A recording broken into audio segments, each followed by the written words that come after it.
To the Actuate Science, Technology, Engineering, and Mathematics program, which is known as STEM Knowledge Translation Faucet, where we empower learners across African universities to transform their STEM knowledge into practical solutions for real-world challenges facing Africa. Our primary goal is to equip students with a framework for translating their STEM knowledge into actionable solutions. We believe in fostering a culture of innovation and problem-solving within the African STEM community. Our objectives are clear. Provide learners with a structured approach to translating their STEM knowledge. Encourage innovation and critical thinking among STEM students. Incentivize learning through our Learn to Earn program, where students earn Actuate tokens. Promote the development of solutions that directly address Africa's unique challenges.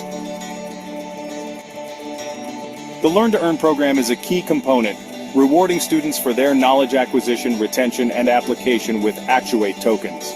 These tokens serve as both an incentive and a means to further their projects. Through this faucet, we aim to see innovative solutions that tackle issues like energy, agriculture, health, and technology, all while nurturing a new generation of problem solvers. Join us in the Actuate STEM Knowledge Translation Faucet and be a part of the change. Transform your knowledge into real-world impact and contribute to a brighter future for Africa. Empower your potential. Innovate for Africa.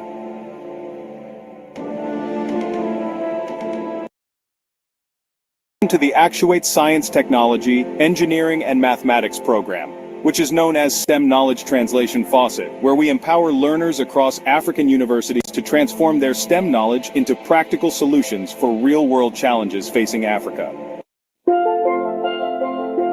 Our primary goal is to equip students with a framework for translating their STEM knowledge into actionable solutions.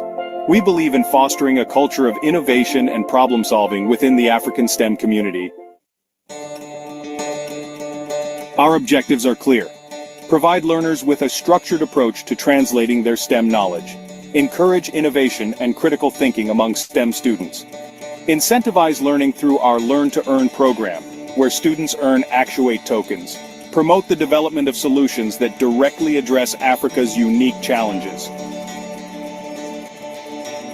The Learn to Earn program is a key component, rewarding students for their knowledge acquisition, retention, and application with Actuate tokens. These tokens serve as both an incentive and a means to further their projects.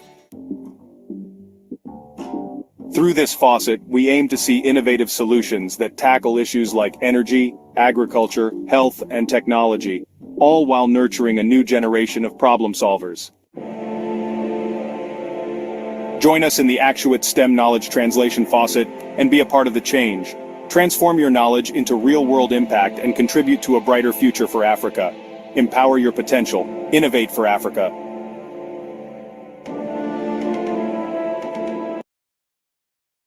To the Actuate Science, Technology, Engineering, and Mathematics program, which is known as STEM Knowledge Translation Faucet, where we empower learners across African universities to transform their STEM knowledge into practical solutions for real-world challenges facing Africa. Our primary goal is to equip students with a framework for translating their STEM knowledge into actionable solutions. We believe in fostering a culture of innovation and problem-solving within the African STEM community. Our objectives are clear. Provide learners with a structured approach to translating their STEM knowledge. Encourage innovation and critical thinking among STEM students. Incentivize learning through our Learn to Earn program, where students earn Actuate tokens. Promote the development of solutions that directly address Africa's unique challenges. The Learn to Earn program is a key component, rewarding students for their knowledge acquisition, retention, and application with Actuate tokens. These tokens serve as both an incentive and a means to further their projects. Through this faucet, we aim to see innovative solutions that tackle issues like energy, agriculture, health, and technology, all while nurturing a new generation of problem solvers. Join us in the Actuate STEM Knowledge Translation Faucet and be a part of the change. Transform your knowledge into real-world impact and contribute to a brighter future for Africa. Empower your potential. Innovate for Africa.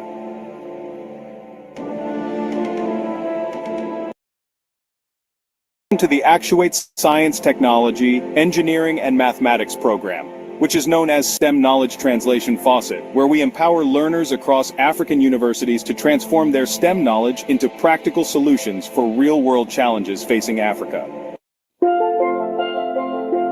Our primary goal is to equip students with a framework for translating their STEM knowledge into actionable solutions. We believe in fostering a culture of innovation and problem-solving within the African STEM community. Our objectives are clear. Provide learners with a structured approach to translating their STEM knowledge. Encourage innovation and critical thinking among STEM students. Incentivize learning through our Learn to Earn program, where students earn Actuate tokens. Promote the development of solutions that directly address Africa's unique challenges. The Learn to Earn program is a key component, rewarding students for their knowledge acquisition, retention, and application with Actuate tokens. These tokens serve as both an incentive and a means to further their projects. Through this faucet, we aim to see innovative solutions that tackle issues like energy, agriculture, health, and technology, all while nurturing a new generation of problem solvers. Join us in the Actuate STEM Knowledge Translation Faucet and be a part of the change. Transform your knowledge into real-world impact and contribute to a brighter future for Africa. Empower your potential. Innovate for Africa.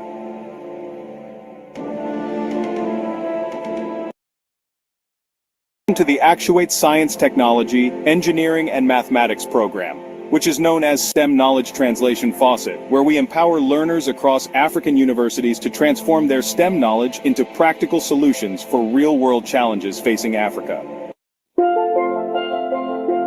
Our primary goal is to equip students with a framework for translating their STEM knowledge into actionable solutions. We believe in fostering a culture of innovation and problem-solving within the African STEM community. Our objectives are clear. Provide learners with a structured approach to translating their STEM knowledge.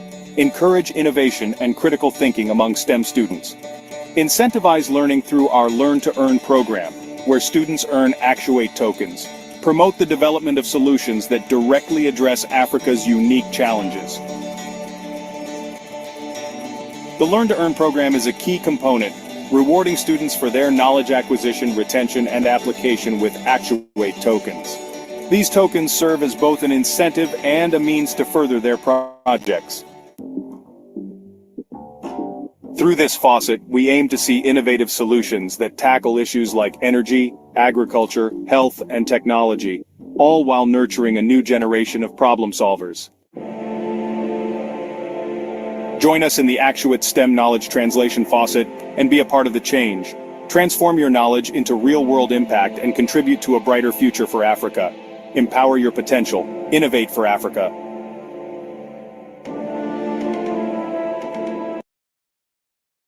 To the Actuate Science, Technology, Engineering, and Mathematics program, which is known as STEM Knowledge Translation Faucet, where we empower learners across African universities to transform their STEM knowledge into practical solutions for real-world challenges facing Africa.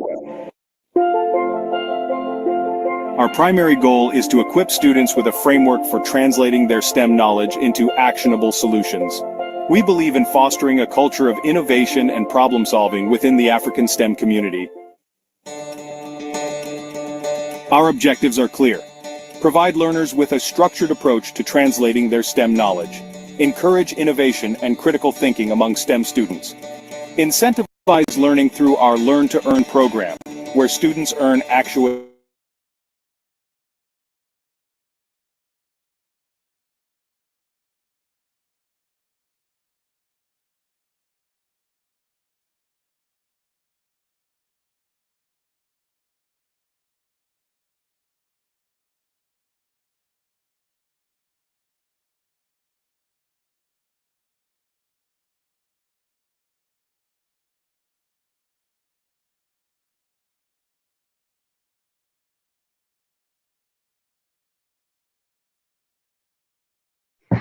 Hello, Augustine. You can start.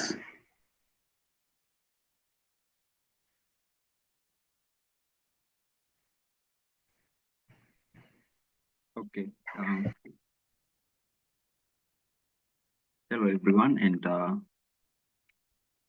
good evening.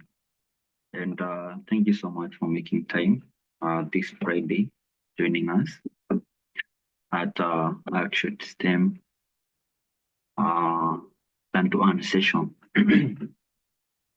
And today we are discussing about quadratic funding for exploration phase in STEM. How can we leverage this mechanism to enhance exploration process in science, technology, engineering, and mathematics?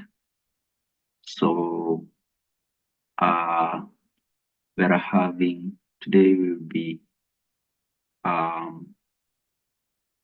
we are having Mr. Raymond Uche who will take us through the topic. Then after there, we will invite Dr. Macharia, our CEO, to add some comment and shed more light so that we can be able to cement it. Then after there, I will go on to invite questions, and after there, I will talk a little bit about the summit, and then we can wrap up. So without taking much time, I would love to invite Raymond Uche to take over. So Mr. Raymond, you're welcome. Yeah, good evening, everyone. Good evening. Can you all hear me? Sorry, I don't know if my network is clear. We can hear you. Okay, you can hear me, right? Yes. Okay, all right. It's nice coming back here. Exactly a month we talked about staking. All right, so the question, the subject, the topic came in so sudden, you know. But anyway, we try to give our best and see what we can come up with it, you know. So when Augustine threw up the question, it was based on quadratic funding for exploitation in STEM knowledge translation, right? Hello? Hello, am I still audible? Yeah, we can hear you. Okay. That's the topic. Okay. All right, yes. So no, we all know what STEM is. Consisting of science, technology, engineering, and mathematics. And we are looking at what quadratic funding is and how to integrate it into STEM knowledge translation. So it's just a mechanism of raising fund, if I should summarize it, you know, quadratic funding, whereby the individual's contribution matches what the number of donors have than the size of donation. Something like I've never done that before, you know, I've never been in a project that I've done a quadratic funding. But let me say, hello, should I go ahead?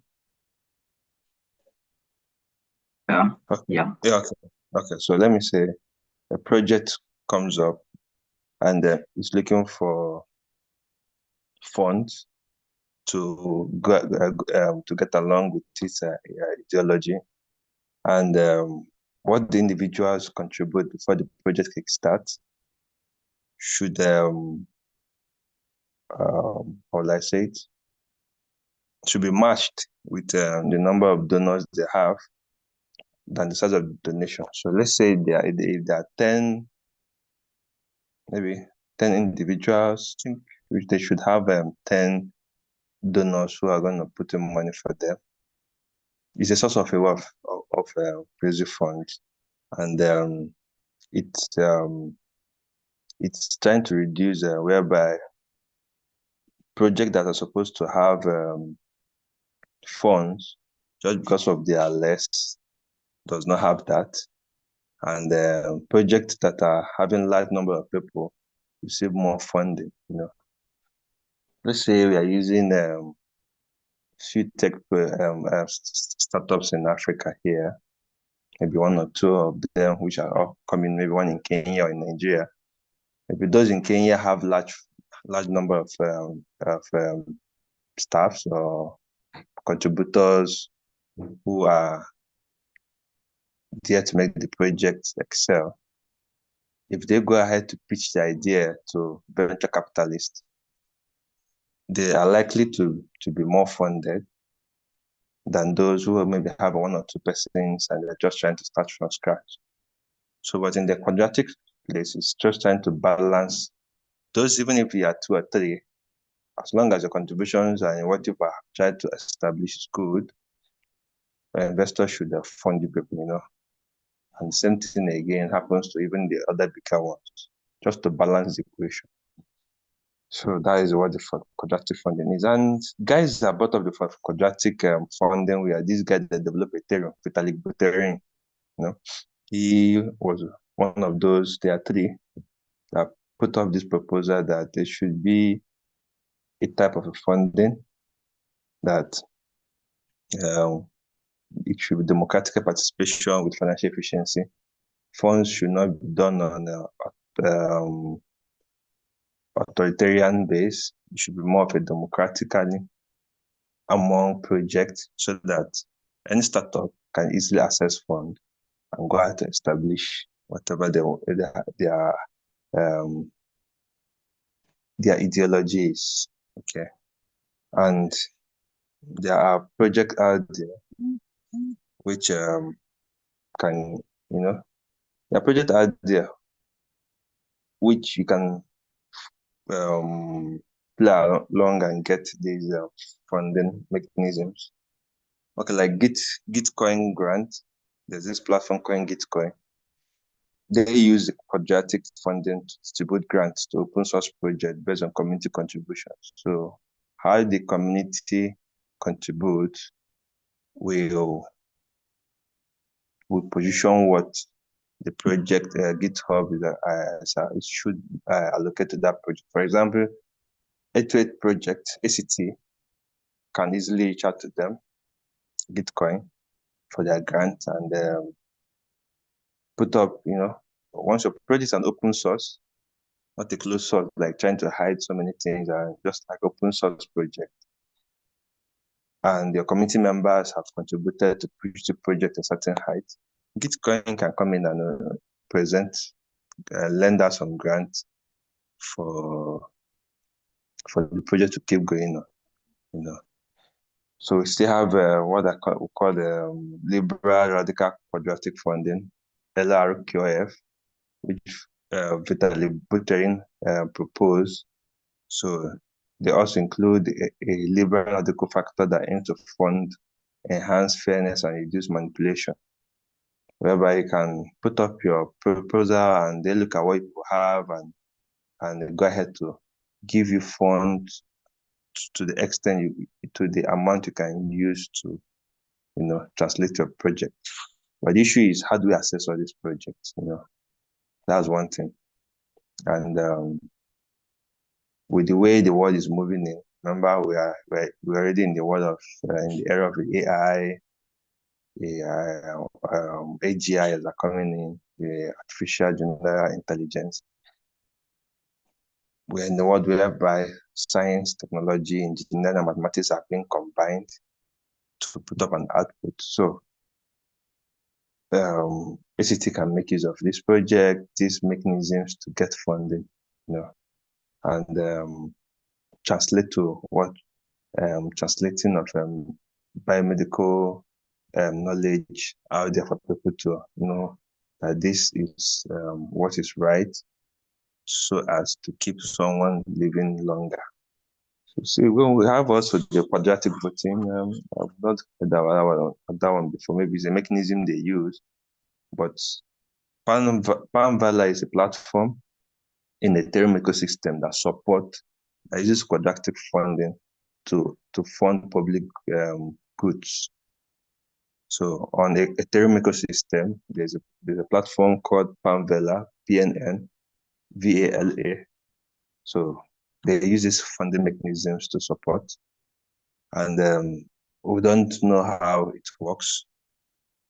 We haven't done it practically. It's just what we read, and we're trying to see if we can put it in practice. Just the team to reach out to,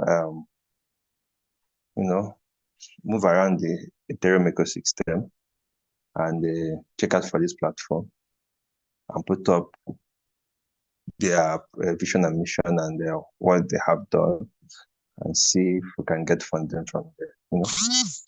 This is a way of doing so. And what are the mechanisms? The mechanisms are there, matching funds. So it has its own formula, contributors, matching funds equal to contributors. And then allocations also. So if your project have broader community support, the project can be able to receive large shares of funds from these platforms. But the best is expanding the community of a project first, or the STEM ecosystem, and then putting out for funds to get funds from all these venture capitalists or top guys. I get it. So in the crypto world, we have the Pandev on the ecosystem, the Ethereum ecosystem. Then I think we have the Gitcoin grant. I don't know if Binance also does that too. The Binance, yes, you can check up to Binance Lab. If Binance Lab to give out grants too for smaller projects. I remember 2 months ago or so. Hello, am I still audible? Yeah, we can hear you, bro. Okay. Yeah. I remember 2 months ago. That was 2 months ago when Binance reached out to. They wrote out to.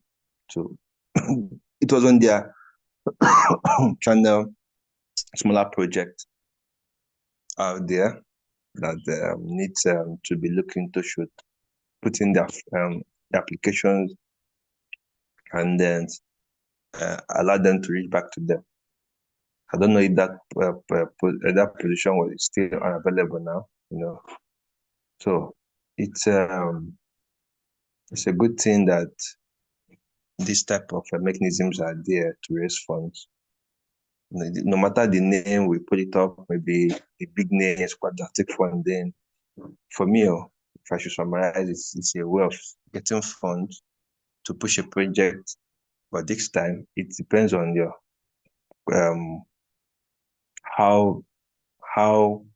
what's the number or in your community. The community had a different, if your community members are not contributing for a project to push higher, most people are not gonna bring anything to your project. But if your community members are there to push the project, you can see it's easier for you to get funds easily, because whoever is going to come in to put in money to you or match your project to a certain amount of quantity, we'll be looking at okay, they have an active members, look at how far they have raised within themselves, look at how far they have pushed this project so far, how far they have combined the ideology of science, technology, engineering, and mathematics to solve certain solutions in a certain demographic. And I believe they can be able to access this one. They get it. So let's keep the big name, the big title, and look how to make it easier for us to understand. It's still a source of just for us to start looking out for platforms out there. Well, now we have known one is on Ethereum platform. Still look out for platforms out there that make use of these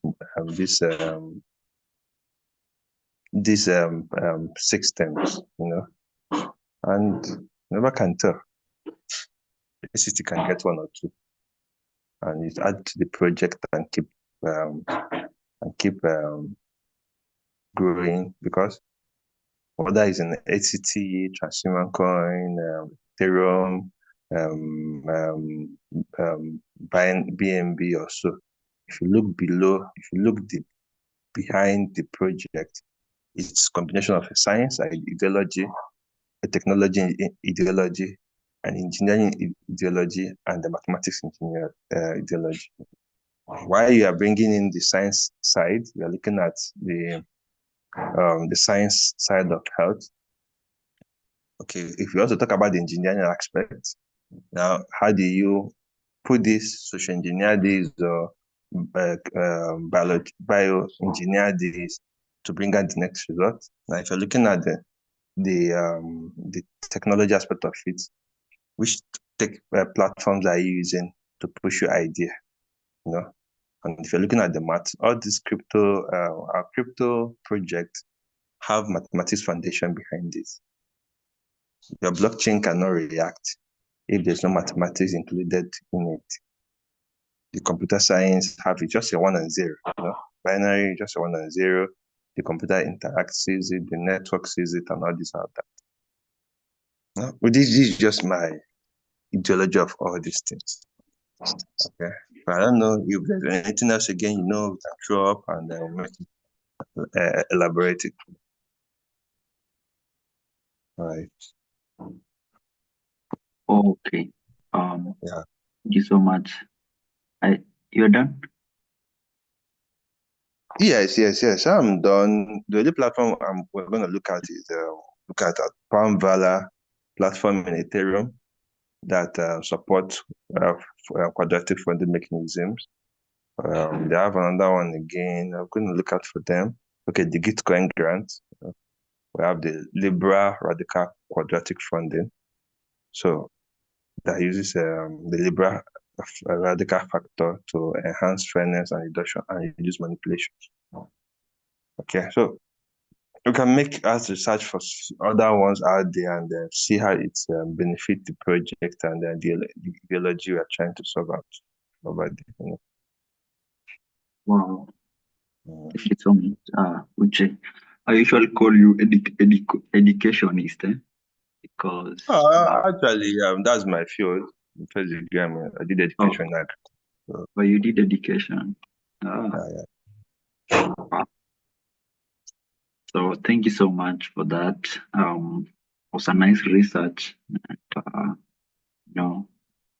elaborating, giving us examples of Bitcoin and all those platforms. And we are also having a plan. I think we're developing something. I think so. Yes. So thank you so much again, Ifemi. And let me now invite Doc to give a few comments. Doc, you're welcome. Augustine, you're breaking off so badly. We didn't hear you. Okay, can you hear me? Yeah. All right, you are breaking off. So the name, this is Uche Femi, is it? Yeah. Uche. Oh, thank you so much, Uche, for talking to us again about quadratic funding. This is for exploration stage. And I think your main emphasis, what you said, is about community member participation. Quadratic funding. It's not a big name because everybody knows what is quadratic, unless they skipped school, primary school, when they were learning quadratic mathematics, quadratic equations. And I think that's even high school mathematics. So it's not a big word, it's a high school term that people should be knowing unless they missed it. So today we are talking about mathematics, science, technology, and mathematics. So mathematics is the queen of science. There's no science, which has told us, there's no science anywhere in the world without mathematics. That mathematics, you have to have mathematics to have science. Mathematics came all the way from a long time ago, before even Pythagoras' theorem.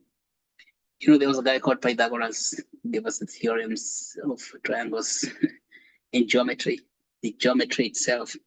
So we have come from those notions, Euclidean notion. Remember Euclid? That was about 400 BC, I think, before even Pythagoras. Euclid told us that things that are equal to one another are equal to themselves. When you find two things that are equal to the same things, they are equal to one another. So there cannot be things that are equal to the same things and they're not equal to one another. That is Euclidean geometry. So that's where you begin with Euclidean notions. He had 4 notions, mathematics. And those 4 notions evolved through people like Pythagoras. Then you've got Aristotle, who introduced to us arithmetic. So quadratic equations, arithmetics, Aristotle, that's just second stage. Before we came to Isaac Newton's calculus of the 600 AD, 600, the 7th century, we got calculus. And you know what calculus has given us is understanding of acceleration, which also gave us logic, because that came from, and of course from there, from logic, which brought us computer science. So all the stuff we are talking about is mathematics. So from calculus, we were able to get what? The first laws of motion, Isaac Newton, first law of motion, about the laws of inertia, the laws of movement, because before that we did not know how we move. So we understood movement because of the works of Isaac Newton in the 1600s, which he published in his book known as Principia Mathematica. Okay, all of you must read that book because it's available today. Can you believe it? Why is Isaac Newton's work available today for you to read? It's because of the internet. Google went out to the Library of Science in Oxford and scanned all those books written by Isaac Newton about 600 years ago. And that book is available. It's called Principia Mathematica. Okay? So you can know the laws of motion. So mathematics has got its own laws. And then after Isaac Newton came around, gave us the equations from what now computer science would not be possible without that work. The laws of motion. See, this came around in the 1800s. Let's say the early 18th and 19th century. So we had the first law of motion, laws of thermodynamics. The laws of thermodynamics, heat itself. And you see, as we were talking about last week in this forum, is that what's his name? Hayden Adam, who gave us Uniswap, is a mechanical engineer. So you can see, you understand that the liquidity pools in Uniswap are pretty much the first law of thermodynamics. What is converting a very high energy, something that is not there physically material, into liquid format. That is transmutation. That's the principle of the first law of thermodynamics.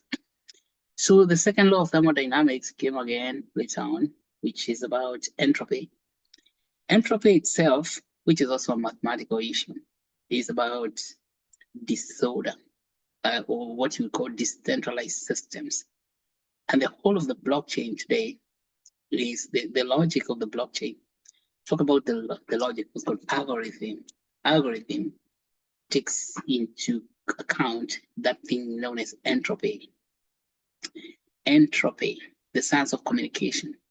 So this came all the way from the 1948s, because between 1890s and 1940s, people were still struggling. So the information science itself, information science, is based on the principles of entropy, disorder, the greatest disorder. Because, say for example, if you hear something, a message from somebody talking to you, you don't hear every word that he says, but your mind is able to keep fragments of words in sentences and construct that to create meaning.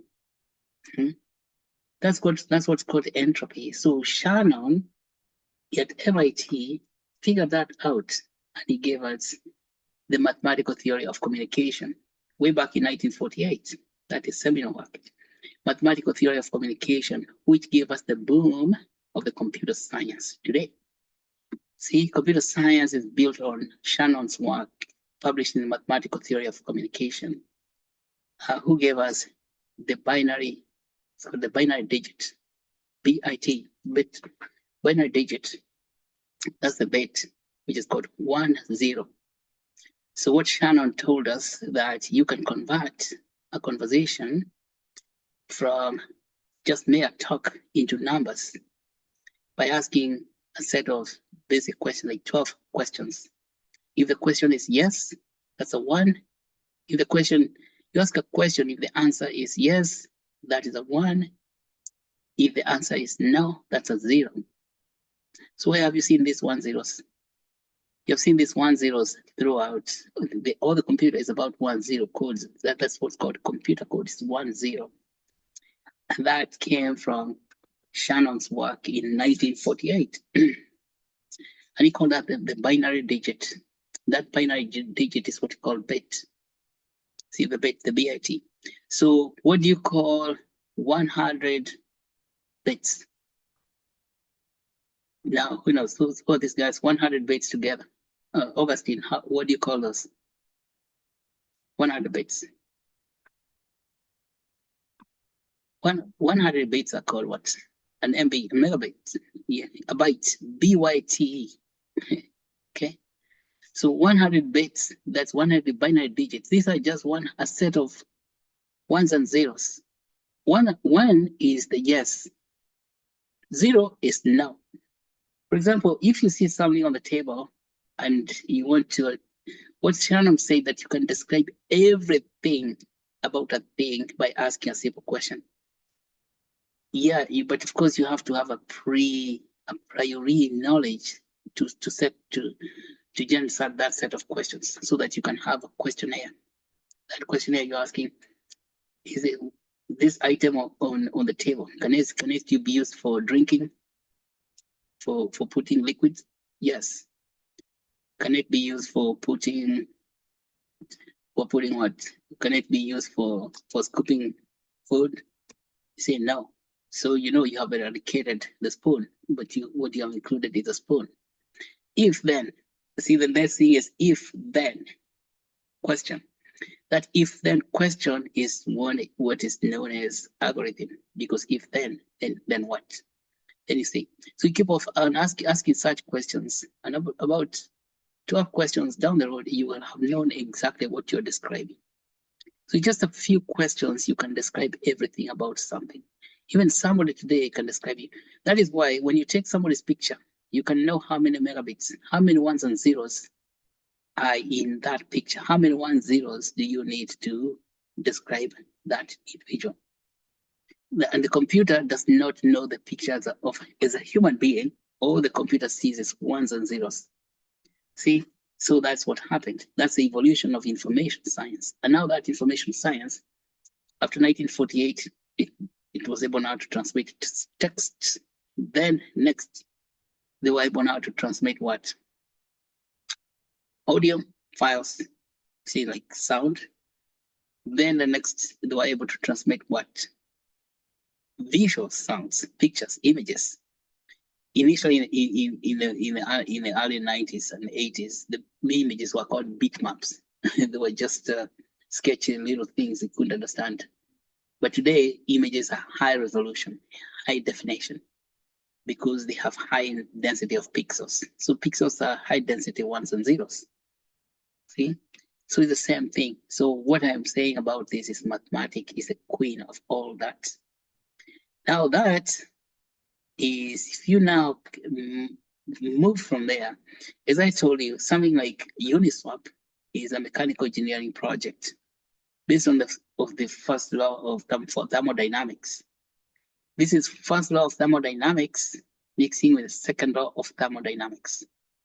So for all those of you guys who are studying engineering, study those things, law of thermodynamics, so you can understand how Hayden Adam, being an engineer, managed to bring home the first law of thermodynamics to understand it for mechanical engineering, to combine it with the second law, the law of entropy, to create Uniswap. Can you believe it? That's a combination of two things.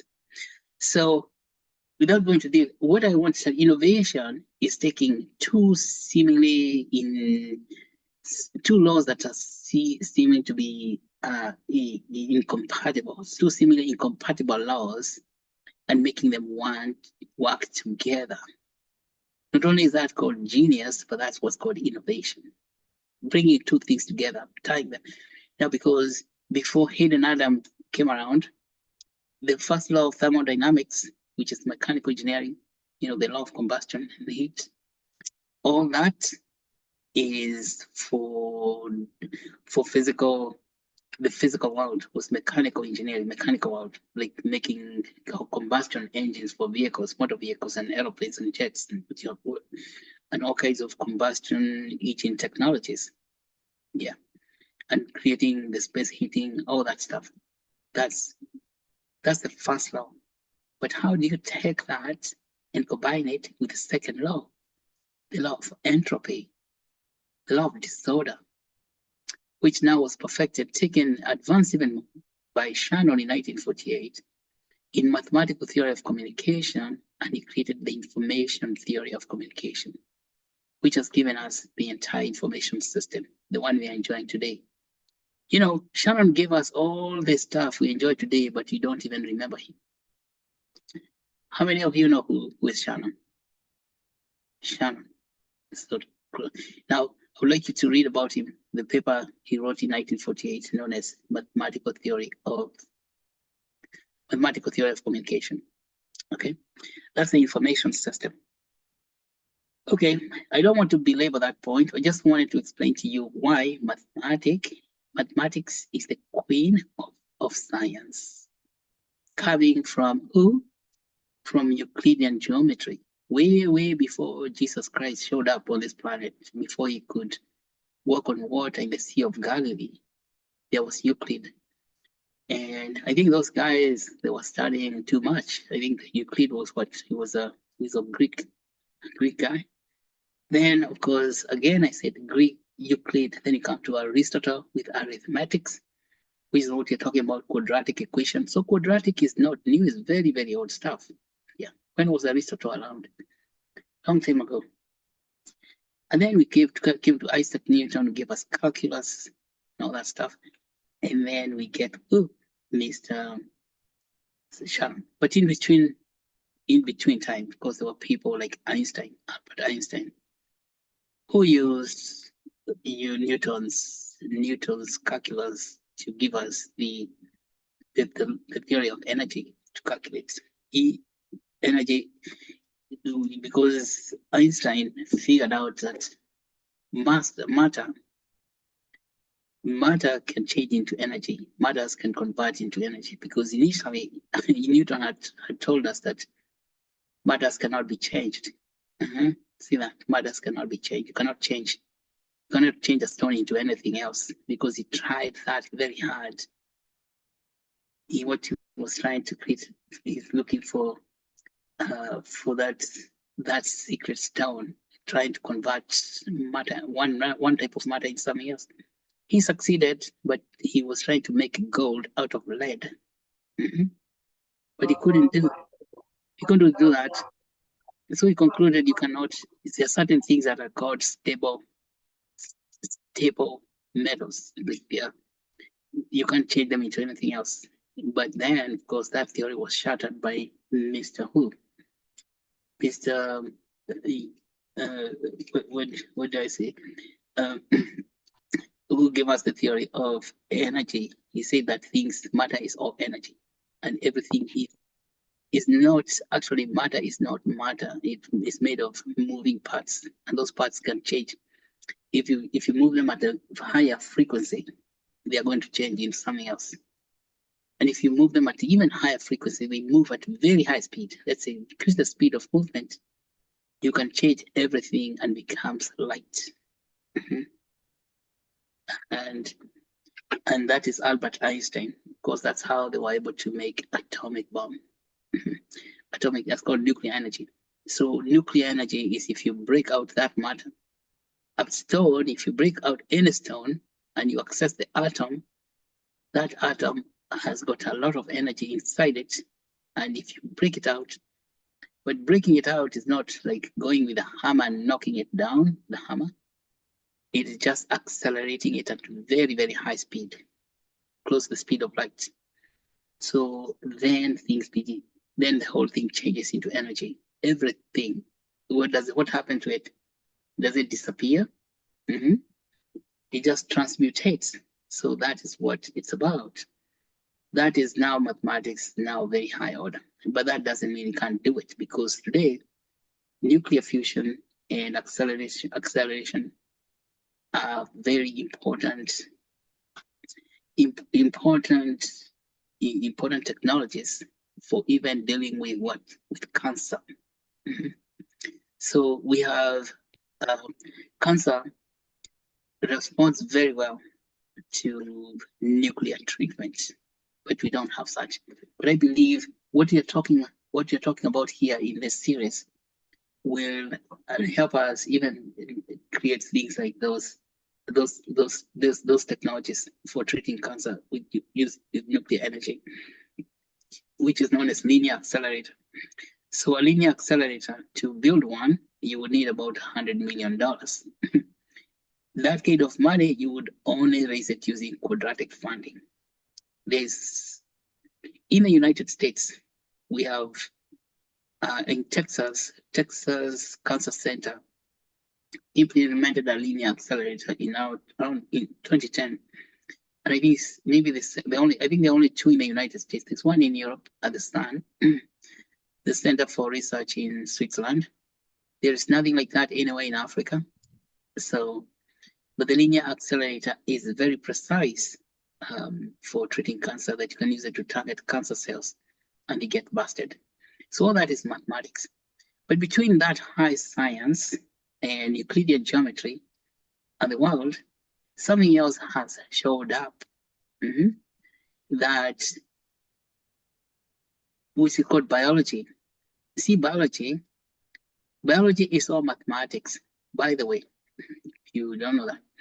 Because in biology, we as human beings are not just human beings. Everything, every living creature called bio, because of science of life, every living creature has got in itself a set of genes in the DNA, genetics. So those genes is nothing else than computer code. It's a code. It is 101010, just like Shannon did. You see? But those codes in computer have got 4 letters instead of the code, the genetic code itself has got 4 letters. It's called C, G, and T. Xanin, guanine, thymine, xanin. So you see, these are a uracil, xanin, guanine, thymine, and uracil. These 4 molecules, you could say molecules, they're just like the ones and zeros of Shannon, and they form the genetic code. And it's like the alphabet of life. So what biology does, or nature does, or God does, for those who believe in God, what he does is to arrange those molecules one way or another to create a human being. And even to make it, and all those things are sorted, reassorted, so many ways. Just like you have alphabet, letters of alphabet, there are 26 letters. And you usually arrange those letters in one way or another to produce a language. And the same letters, you can produce the alphabets, say the English alphabet. You can use the same letters to produce French. You can use them to produce Spanish. So the alphabets themselves are indifferent.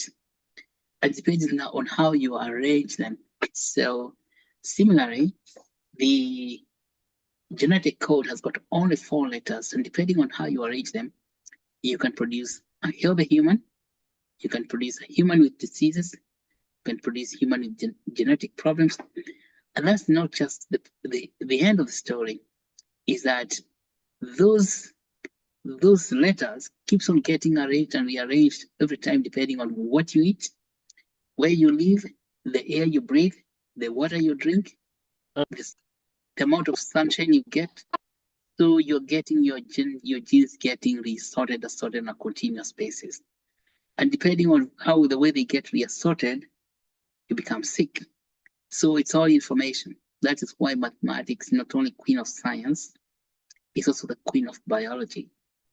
And you see, now for us to understand that, because the genetic code is completely dense with information, so much information, and gets spontaneously rearranged all the time. That's why you get highest entropy.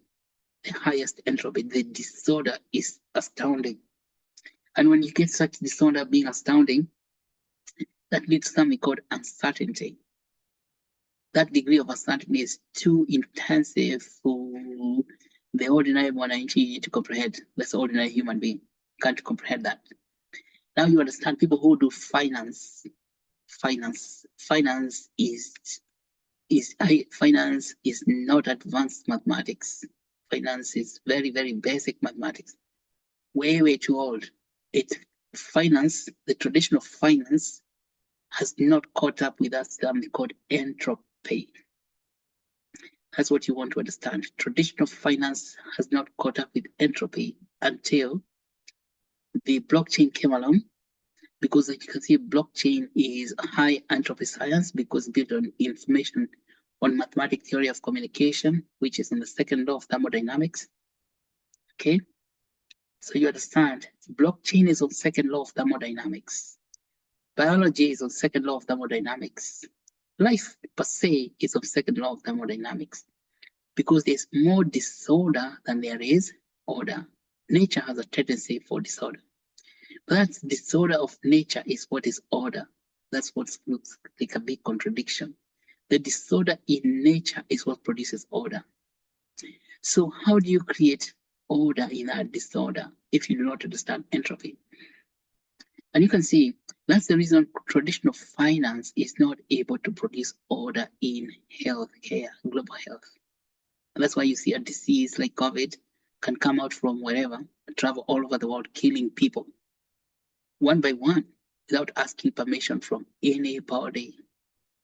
So the spread of COVID or other global pandemics such as Ebola virus disease is borderless. It is permissionless. It doesn't require anyone to say, yes, you guys need a passport to come here and kill some people. Let's say you're in Kenya and the COVID is showing up saying, Mr. Ruto, can you give a passport to about 100,000 of us so we can come and knock out some people over there in Kenya? That is COVID asking. No, COVID is not going to ask Mr. Ruto and his government for a passport. Why? Because it is on a different law of operation. It's called entropy. Now, the traditional governance system and the traditional finance system called economics, the economic science, which is not a science, it's just a label there. Economics itself is built on old type of mathematics, arithmetic. When was that? When were we doing that? That's the days, those are days of Aristotle. That is where economics is. It's not even calculus, for heaven's sake. So economics has not caught up with science one bit. When economics is way back in the what? When was Aristotle around? That was even before Jesus Christ showed up on this planet. Before Jesus Christ could perform those miracles, turning water into wine out in Galilee, and that wedding party, which is a highly entropic event. Like, to turn water into wine is does not obey the first law of thermodynamics. Maybe it's close to the second law, maybe higher than the second law of thermodynamics, because it's a highly entropic event. It's called a miracle. Miracles are much more than entropy or greater than entropy. We have not understood those ones yet, but we are getting close there. How he converted a nice six jars of water into wine. That's the second story. You could say, you know, in common parlance, you could say that is entropic event. But you can see arithmetic, which is the science of economics, is way, way, way, way too old. In Swahili, we say ni mzee sana. Mzee. Tena tena mono, that's what we say in Kikuyu. And yet, we have relied upon it to build the financing system of the world. Is it surprising that diseases spread around the world any which way they want? They cannot ask permission because disease never asks permission. You do not expect Ebola to ask, now we have finished killing some people in Nigeria. Can we now go to Cameroon and kill a few more?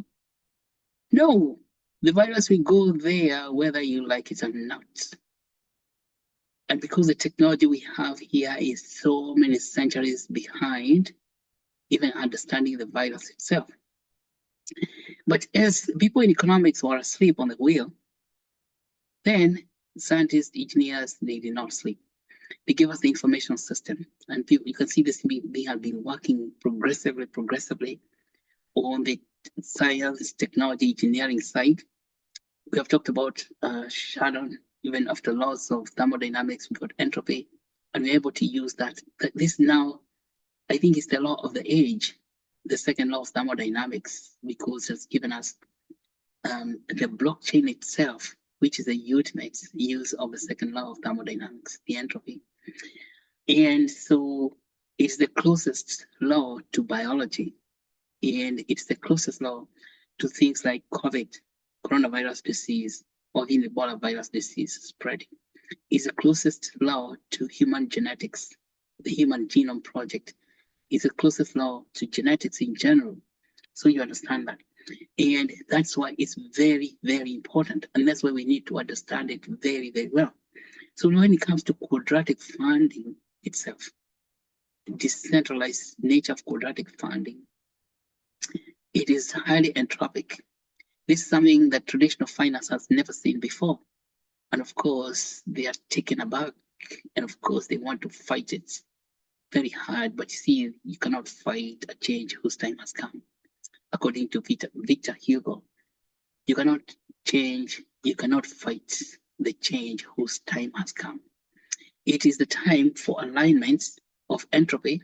You see the second law of thermodynamics from engineering side to biology. So that alignment is not something that an individual can come and fight a human being unless he wants to die by trying to fight it, he can't fight it. So quadratic funding is that nature, comes in that spirit, where we talk about complete decentralization. But you see, because this is high science, it's not easy for ordinary person to understand it. We have to figure out how to break this down so that it is digestible by the least of us. The least of us, I don't know if there's any least person, but let us say the last become the first. That's we have to think, who are the last? The last are the people who are marginalized by the traditional finance system. And we bring them in. So because entropy is about inclusion, because entropy is unpredictable. So you cannot predict anything except unless you have everybody, the entire population participating. Then if you have everybody participating, there's no need to predict because everyone is in, okay? You only need to predict things if you're using a small sample, and then use that small sample to project. Using something, that's something the dismal scientists called inferential. Inferentialism, you use that small sample to infer what could be happening in that population.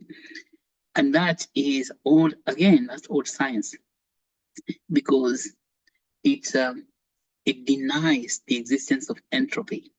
Entropy, which is diversity, see?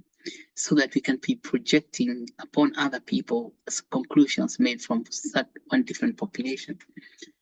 And that being the case, we have now the technology for inclusion, called decentralization. And so quadratic funding will be working very well. See, we are working on a platform like this. Quadratic funding where everybody participate in contributing to funding of any project. Now, because of, you can see the vagaries or the foolishness of the traditional finance system, economic system, the translation of science in Africa has not been possible. There's no place where people are doing actively translating their science, because it is possible, because it's extremely difficult to raise money in the traditional finance system to fund exploration. Very possible, because of what I mentioned to you called uncertainty. That uncertainty, because finance people in the traditional finance system, they don't like to invest in things they're uncertain about. They call them high risk, because it's very, very high risk to say invest in an exploration project, an exploration program, where people have not understood what they're going to do. It's just like throwing your money out in the wind, in the fire, then get burned. Yeah, because that money is based on old thinking. It's built on what? Old mathematics, which are arithmetic of long time ago. So, but the money that is built on the entropic science of the mathematics of communication by Shannon give us, it's highly entropic. See? So entropic money for uncertain situation exploration. That's called alignment.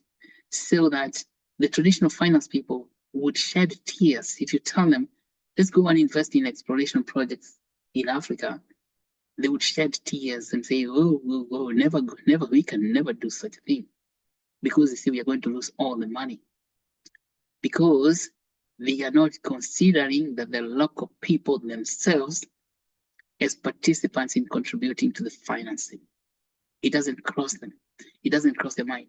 So if you're say raising money from capital markets, say like New York City, or it's a venture capitalist in Boston or Washington, DC, or even San Francisco, and you say tell them the project is going to be in Africa, first of all, people in Boston, they just turn around and say, we have never heard of that. It's like Africa does not exist.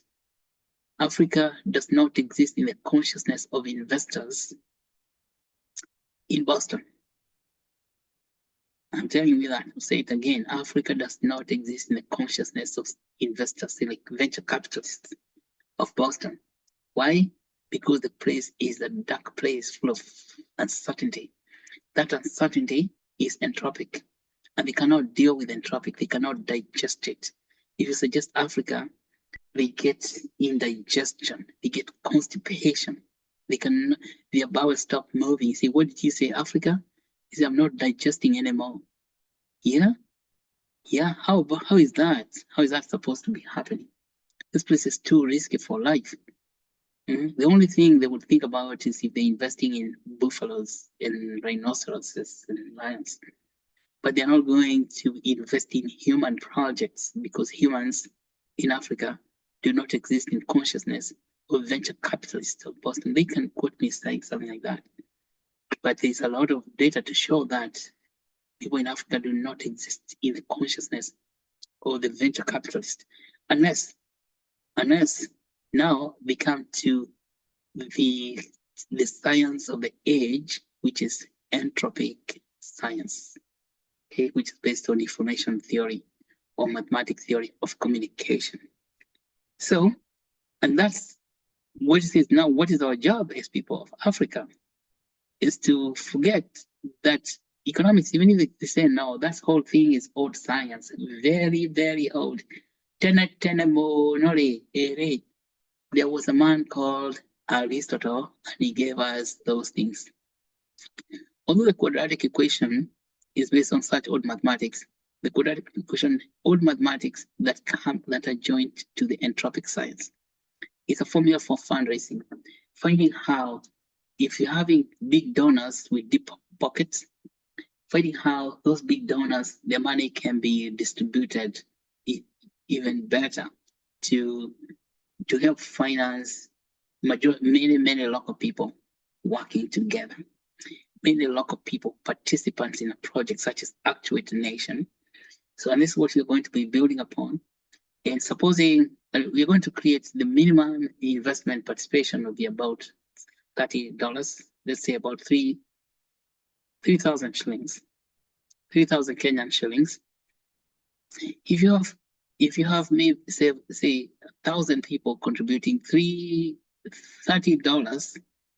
let's talk about it in dollars to make sense. You take the sum of $30 with 1,000 for 1,000 among 1,000 people, that is what 30,000. 30,000 squared.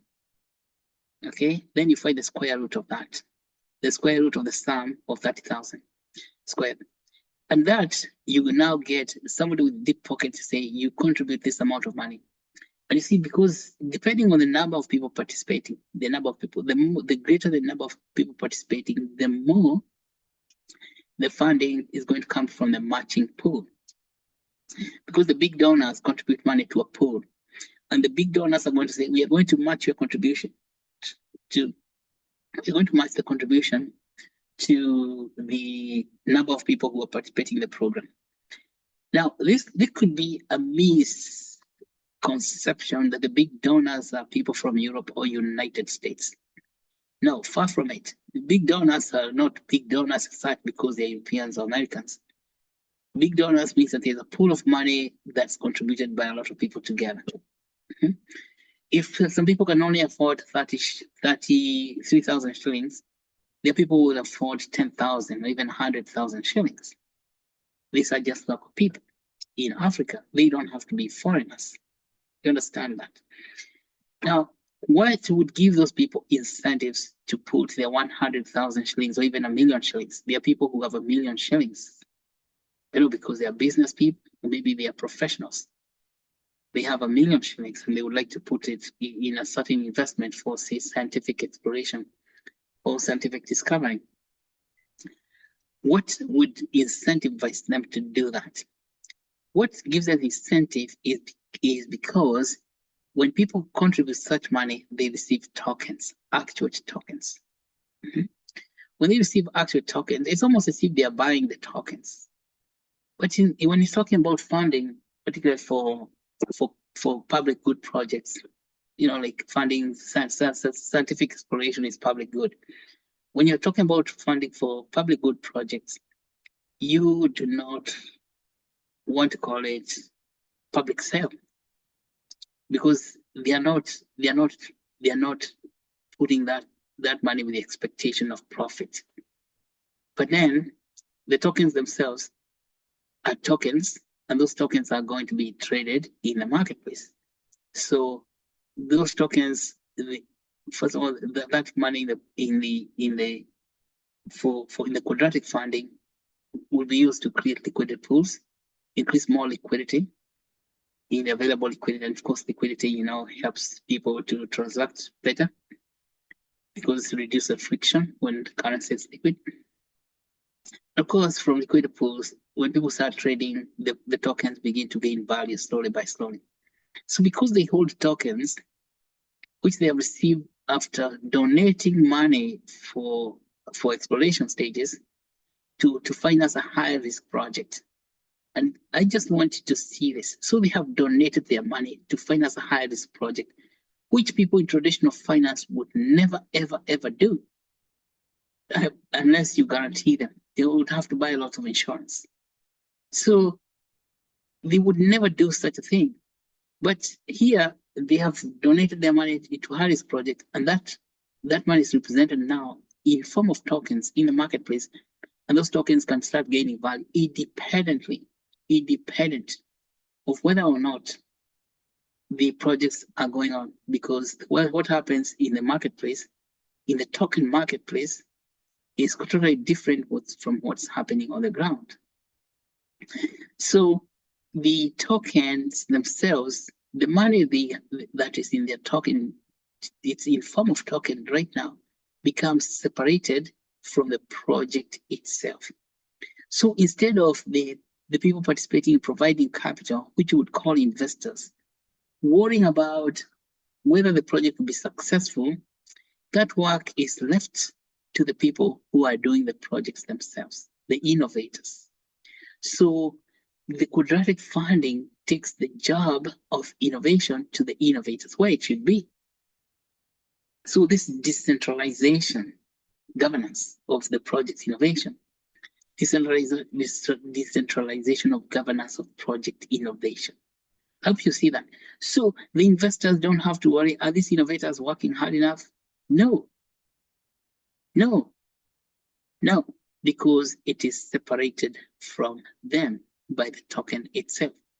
But the innovators, it's up now to their job. It's now up to them and their job to make sure that the innovation, they have to follow the roadmap line by line. Because if they don't follow the roadmap, then they're going to be ashamed. And of course, it'll be a public sell to the eye. And eventually, they're the ones, if they fail, they fail, but nobody else is going to fail except the innovators. See that?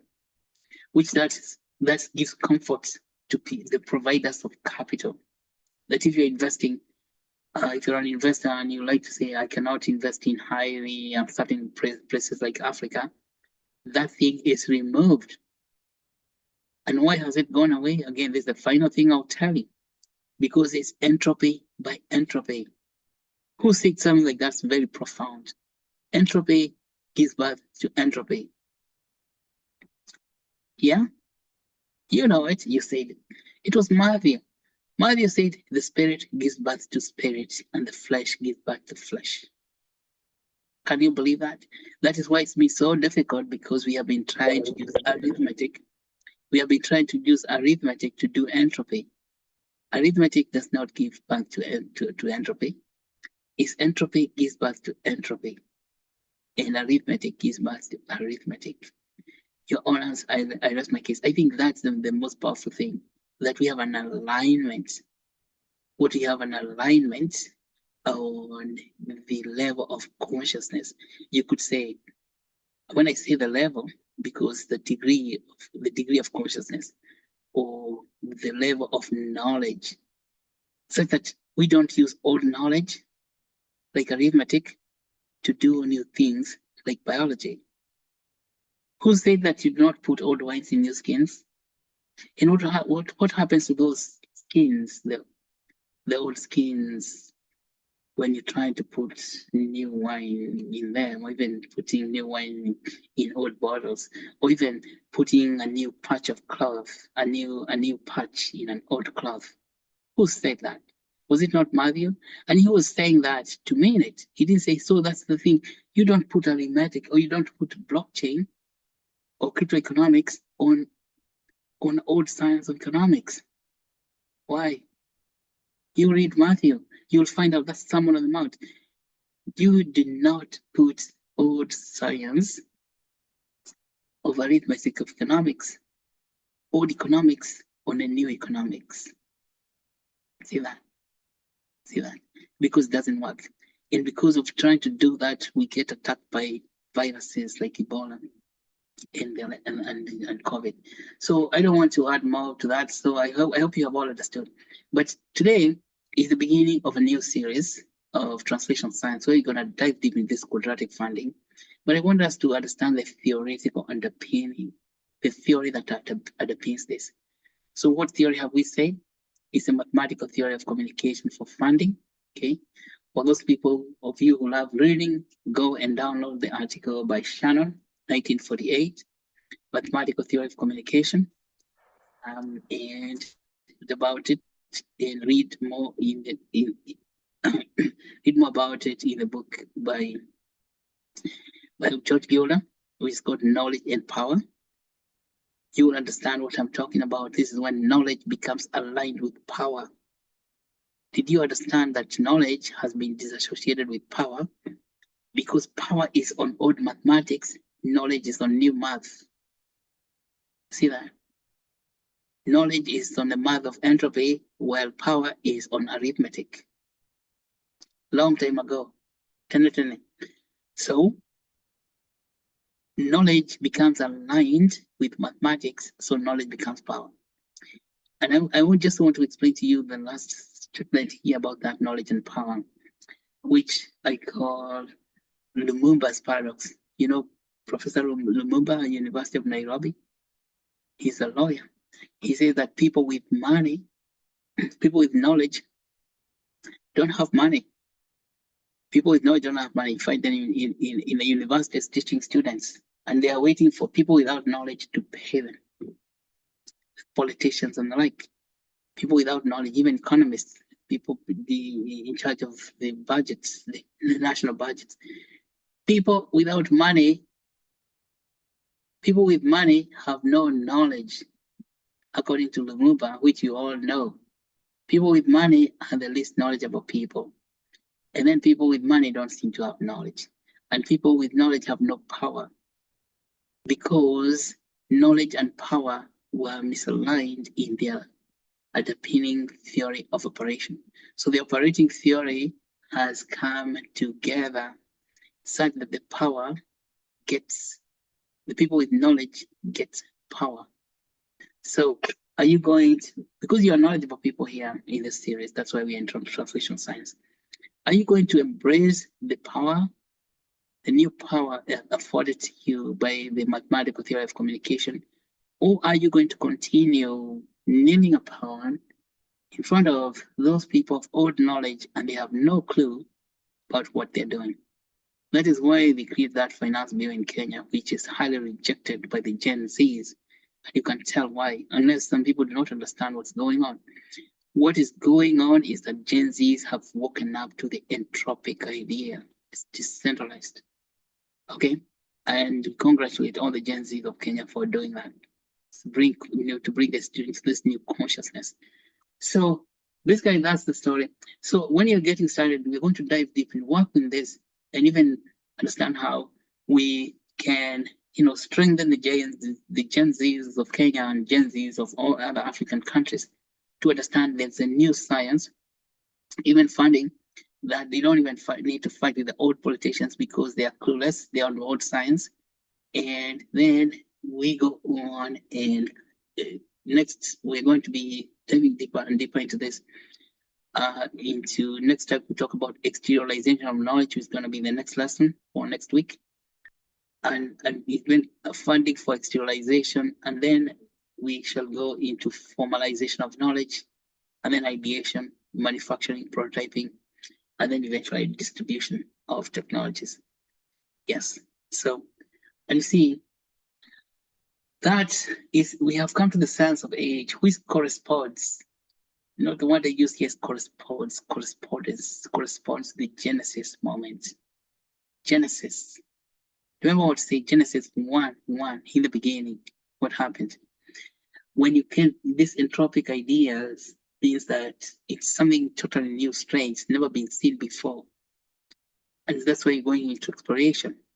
Genesis is exploration, where something moves in your spirit.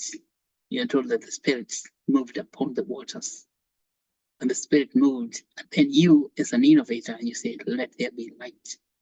That thing is highly decentralized. That thing does not occur in two people at the same time. It's like the human genome. It's like your fingerprints. Even fingerprints of the same person, two fingers don't have similar fingerprints. Why? Because of that diversity, genetic difference, the assortment. So it happens like that. What is going on in Genesis 1 is movement in your consciousness. So when your consciousness moves, then a light bulb, you get a light bulb. Something comes into light into your mind, and then you start now shining light into new ideas. That is what's called exploration. Now you enter into exploratory mode of how are you going to put funding into that idea? How do you fund it?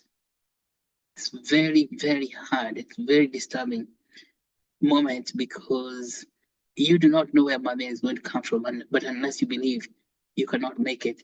But then what I'm telling you is that today we have the science of money to make that pain, to reduce that pain, even to make it go away completely. It's called quadratic funding. We shall be diving deeper and deeper into this. You can see this is very, very beautiful, very exciting time in the history of mankind. There has been situations where two sciences have come together this way, But you can see there's a lot of many centuries, many years of work. But if we do not take it, then we shall be passed by it. Just like we can but I'm sure we're not going to be passed by science in that nature. Okay, let's use it. So back to you, Augustine. So yeah, that's quite a bit of stuff in science. Thank you so much, Doc. Augustine, you're far away. We can't hear you. We're hearing some very slow tones. You can hear me? Okay, there you are. Yeah. Okay. Thank you so much, Doc, for that comprehensive comment, I can say, starting from telling us about the history of information system all the way to binary system. I thought you will step to quantum computing, and then maybe you can shed more light on that. Quantum What's computing. quantum computing? Quantum. First of all, Einstein did not believe there's something called quantum. This thing happened at the turn of the other century, like from when coming in the 19th to 20th century. Quantum computing is this thing idea of superposition, to existing in two locations at the same time. It's still very, very high science even today. Quantum, the word quantum. You see, Einstein, when he was working and he was trying to understand what is light, and Einstein said light is a wave. Of course, people understood light is a wave. So you can say because they can measure wavelength and to calculate the speed of light. Then with Max Planck, Max Planck was another scientist out there in Germany. How come all Germans were doing this stuff? I think they are very serious stuff. Guys studying science, mathematics. So of course, all you guys who are doing mathematics and physics, and I think everyone should read this, just the history of science. Is that Isaac Newton himself said that, not Isaac Newton, Einstein, he said light is not just a wave. In one form, light exists as wave, and then it's also a particle of light. People say, are you crazy? What's this particle? Yeah, that's particle science. So quantum computing comes from that particle science. And he said that these particles are so tiny, called photons. And he said those photons, they can be in two positions at the same time, which is called superposition. Yeah. Now that's weird. So you guys don't want to talk about that here. It's very advanced stuff, superposition.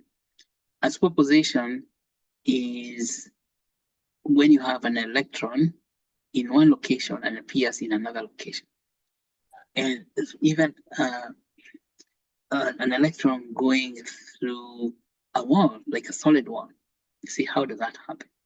So that is the science of the early 19th century. And even today, it is still very, very investigatory, because if that is true, even electronics, the electronic system today, like the Bitcoin, would become hard to manage, because you can get, it means that you can,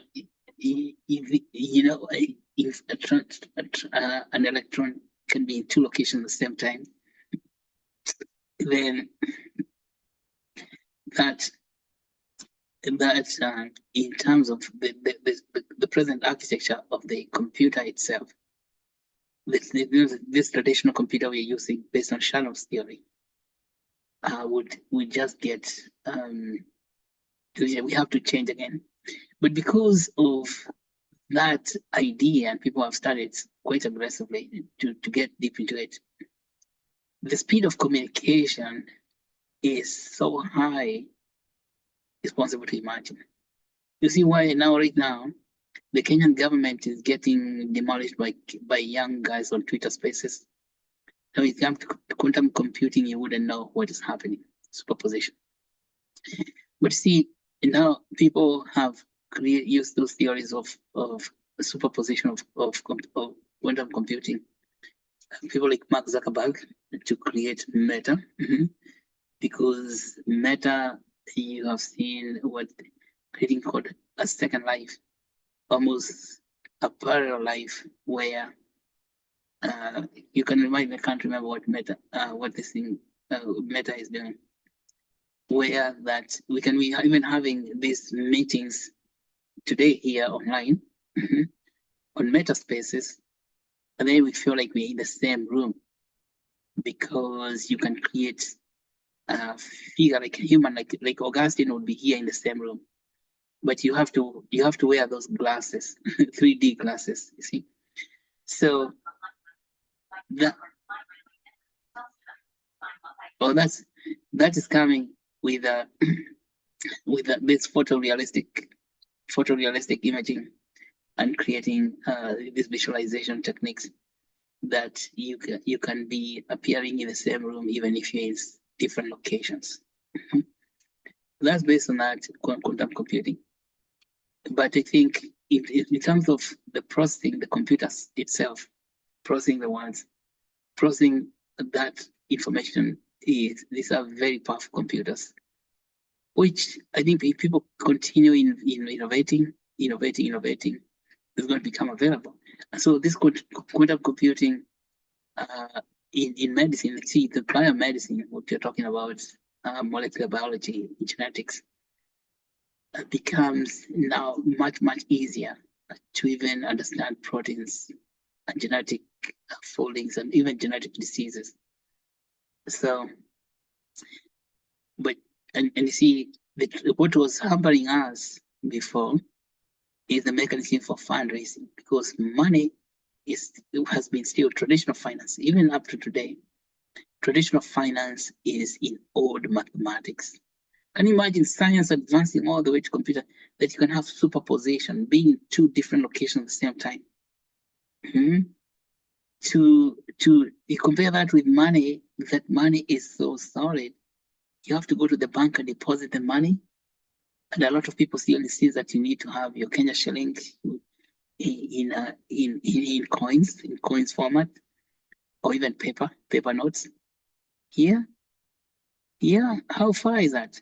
Now, when money comes in the computers, that now you can be in these virtual spaces that you just need to wear those 3D glasses and you feel like you're in the same location. You can see each other. And even with the texturization, like what Mark Zuckerberg is building. How is that? And in that online space, which is in a kind of that cyberspace, you are together and you are trading, doing everything, and even attending school. So all you have to do, you don't even have to come out of your bed. It's just wear those 3D glasses, and you are in another place, in another planet, and you can switch where you want to be from by changing the screen. Is that crazy? But that is where the money is. Now that came from idea of quantum physics or quantum mechanics, came around, I think about 1929, after Einstein had said that kind of thing is baloney. Einstein said, "You need to happy," and then he said, "Oops, I was wrong. I was wrong about superposition." So that's what it is: superposition, being in two different locations at the same time. So maybe I'm in Nairobi right now. I'm right near next to you over there, Augustine. Can you see me?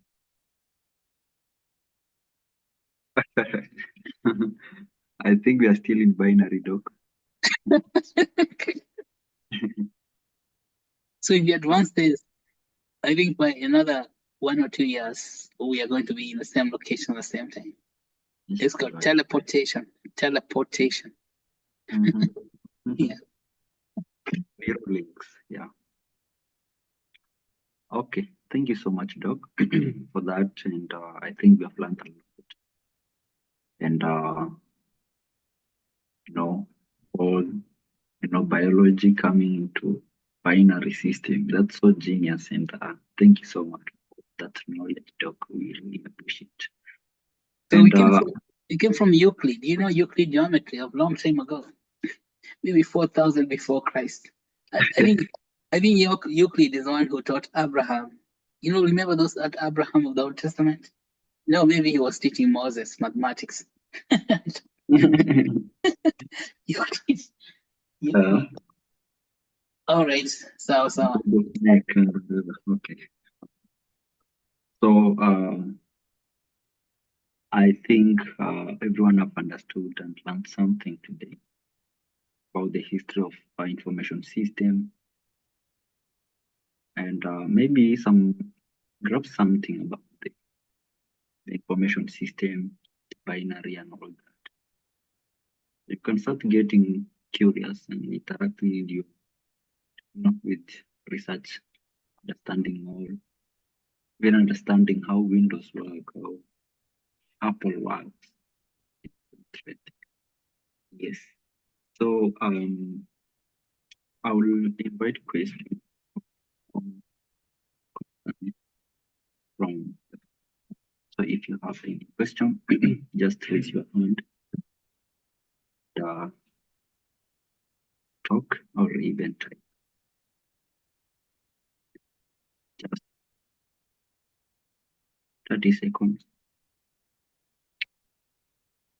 I didn't understand. Did you ask me a question? No, I'm just inviting questions, Doc. From okay. Yeah.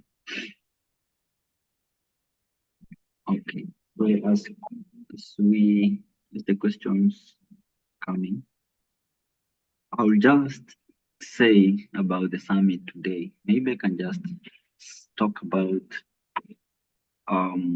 again post the presentation.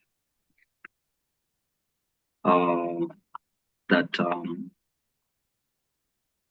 maybe I can just talk about the guidelines for poster presentation. Yeah. Are you able to share the screen so people can see the guidelines? Okay. Let me just try.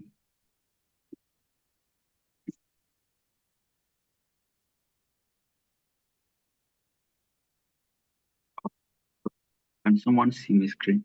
Freedom. Maybe people can see, whoever can say yes or no. Mm-hmm. Frida, you can.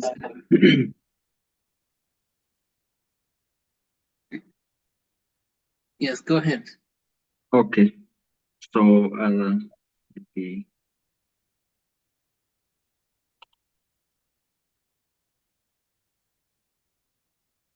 I can start by just the list of speakers.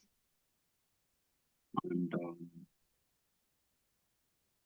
so you can see right from Dr. Michael Magohan coming to talk about AI in surgery.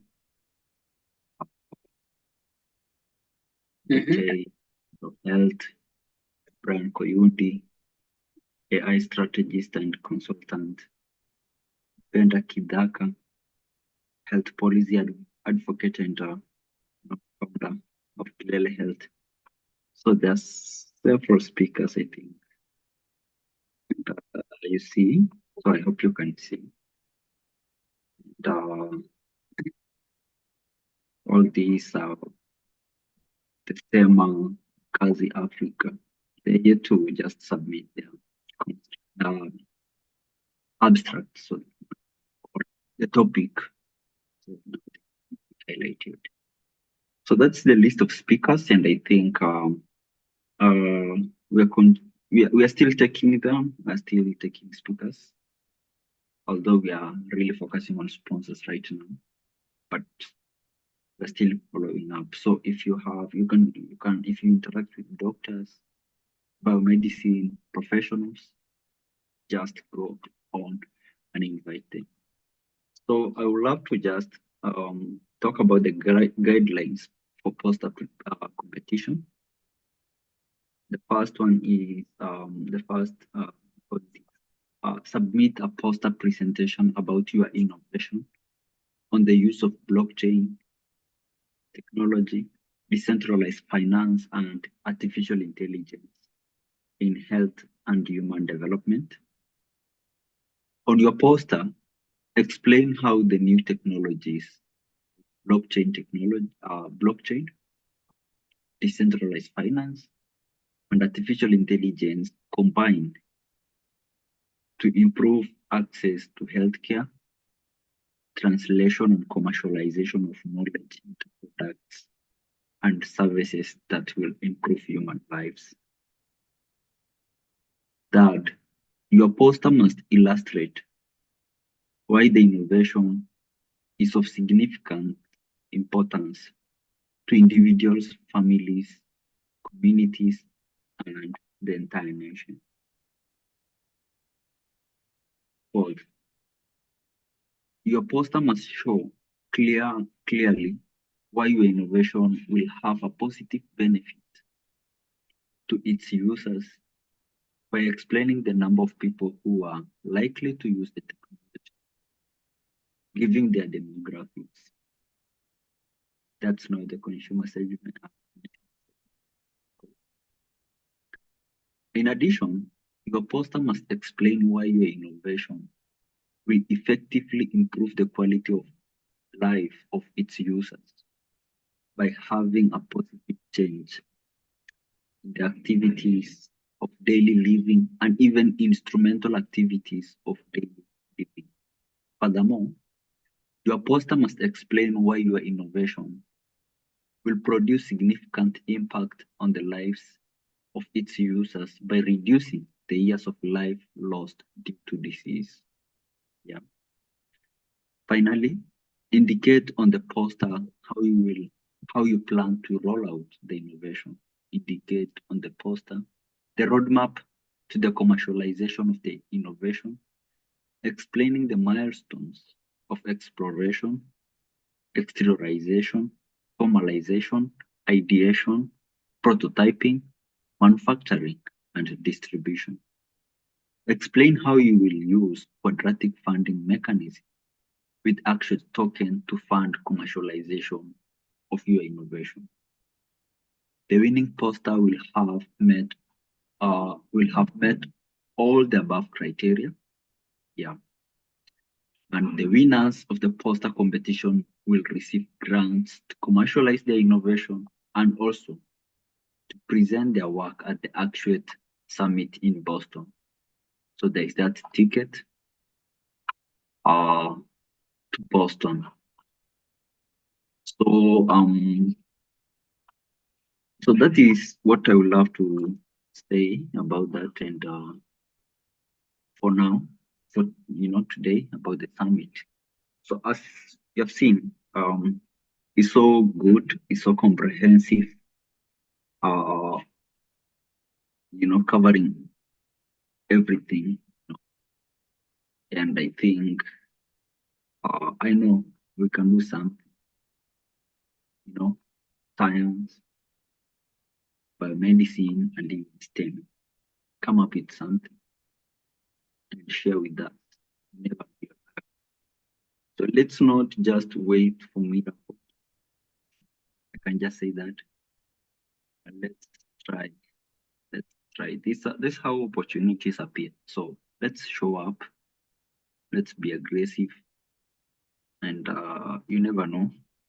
Yes. So I wish you all the best in your preparation. And if you are ready, just interact with us, share as early as now, so that even maybe we can have even guidance with coaching and corrections early enough before October. So yes. So I hope you are working on it, and hope to see you all during the poster presentation. Yes. So Doc, you have something to add? Well, I always have lots of things to add, so I have to stop myself. But let me say, thank you so much, everybody. This summit is your opportunity to shine, of course, to show, to illustrate your understanding of this new theory of entropy. See how it is working for you, so that you don't rely on old technology or old mathematics that economists and people in finance rely upon to fund your projects. So create a poster. That's big opportunity for you, just to get into the world stage, because we are in the world stage in this meeting. We are not backing down, we are going full throttle. Because as you have heard, this is where one theory of entropy has united two domains of science. That is knowledge and power, if you call that domains of science. Power and knowledge have been brought together by the theory of entropy, the second law of thermodynamics. Say that again. That knowledge and power has been brought together by the second law of thermodynamics, which is called entropy. And so the whole information system is built on the science of entropy, second law, and power itself has been on old technology of arithmetic, Aristotle, but now knowledge and power correspond, they come together, and they become congruent and they become aligned. So correspondence, isn't that something to celebrate about? Yeah, aren't you happy? Yeah, I can hear that happiness. You better be smiling. Because no more of these people think they're powerful. In Kenya, we call them wakubwa. They have no clue. They have no kubwa in them. They're just a bunch of thieves and crooks stealing money from their children. You know, even diapers, taking diapers away from their children. And, you know, crazy, crazy people. They are even trying to take sanitary pads from their women. Wickedness. Forget those. So knowledge and power gets aligned by the second law of thermodynamics, which is called entropy. That's a pure science. It's pure science here. Kuna politics, no politics, just pure science. So I'm excited about that. As you have all seen, the people who have submitted their work to speak at the summit, who is who in the world of knowledge, in medicine, in technology, in engineering. So do not be left behind. There's something, so we're observing that movement over the waters, okay? Genesis 1 is moving again. The spirit is moving over the waters. So, and then light is getting shined upon the new dawn. Now, you don't want to remain in darkness. So that's why you want to participate as much as possible, because the people you have seen, and I would encourage you again to go to the website, look at the list of speakers. There are even going to be more, because you're going to have many, many more to come and speak. I'm telling you, if only those speakers who are there on the list today are the ones who said they'll be coming, would have a full world-class event. But that's not the end, it's just the beginning. See, this is the beginning, it's called the takeoff, begin to take off, lift off. And because we have received the list of what's called escape velocity. We have reached the escape velocity. Do not be left behind. Because when we escape, the escape velocity means that we are going to the moon. It's called the moonshot. Going to the moon, we're in a rocket going to the moon. We have in the escape velocity. And that's what it's about. Now, when you get the escape velocity, are you going to be on board? There's still very big opportunity for you. There are some members of the Actuate Nation who have submitted their abstracts. Thank you so much. If you have submitted your abstract, you know yourself. I want to just acknowledge that. That's beautiful. And encourage everyone else to submit the abstract and come today. And also participate in looking for sponsors. That's another way you can earn. You earn a lot of money, because it's not even difficult to convince sponsors. After we have gained the escape velocity, sponsors come in spontaneously. If you know people who have got sponsors, you actually know people. And if sponsors are two kinds of people, and you want to approach them for two reasons. Because when you approach them, somebody who is like to be a sponsor, supposing it's a company, like Airtel, let's say, or even Toyota. You see these engineering companies. You tell them you'd like them to participate in the summit. If you create a very good conversation with those people, with that members of that company, They're likely to offer you a job because of your gap, your degree of communication. So this becomes an opportunity for you to learn communication skills, to present yourself. That's self-presentation, because remember, you're not there for yourself. You are there for others. You're there for others.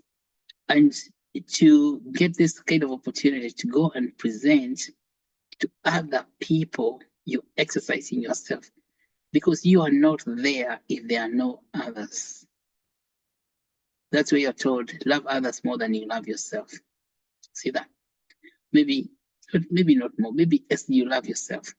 So if you love yourself very, very much, that means you'll become a very good professional, very highly trained scientist, engineer, mathematicians and all that. You have not loved anything unless you have loved others. Others means people who could employ you, who could recognize your prowess, your knowledge. And then you communicate to them, you convince them to come to the summit. Already you have seen the summit has reached the escape velocity. It's lifting them off. So if you get them to come to the summit, you will be exercising mercy for them. Why? Because you are helping them to participate in a world-class summit. Okay? And because of that, being merciful to them, you shall receive mercy, as it is written by Matthew again. Matthew was pretty brilliant because he was writing all these good things. He said, blessed are the merciful, for they shall obtain mercy. Remember that. Blessed are the merciful, they shall obtain. You're merciful to a sponsoring organization such as Toyota or any technology company, engineering company, by asking them to participate in a summit, and you receive mercy. You know why? Because that's the second law. Also, Matthew wrote that law. He said, for those who have much, even more is given to them. And they have abundance. So you will have abundance. That's how you receive mercy. For those who have, even more is given to them, and they have abundance. And those who have nothing, even the little they seem to have is taken away. That is very serious stuff. For those who do not have, if you do not look for sponsor, even the little you think you have is taken away and you have nothing. So says Matthew. Matthew was quoting the great teacher. I will not have to tell you who the great teacher is, because you know him already. That if you want to, so there are two statements: be merciful to the sponsoring companies because you obtain mercy, and you are merciful to that sponsoring organization because you're merciful to yourself, because you love others as you love yourself. It's a divine commandment. And because you're merciful, you have abundance. Because you have abundance, even more will be given to you. And then you have a lot more. Well, you all know that. That's the parable of the 5 talents. I think what, 10 talents. So how they were distributed. So I don't need to teach you about those talents. It's you already a talented person. But if you don't put that talent to work, you bury it in the garden. You bury your talent in the garden, then it gets taken away from you. These are serious things.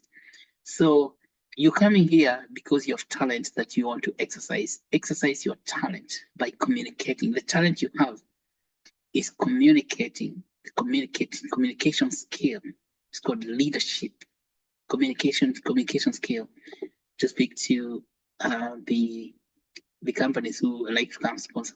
Now, if you obtain a sponsor, you will have a very good time, even at the summit itself, because you'll be recognized.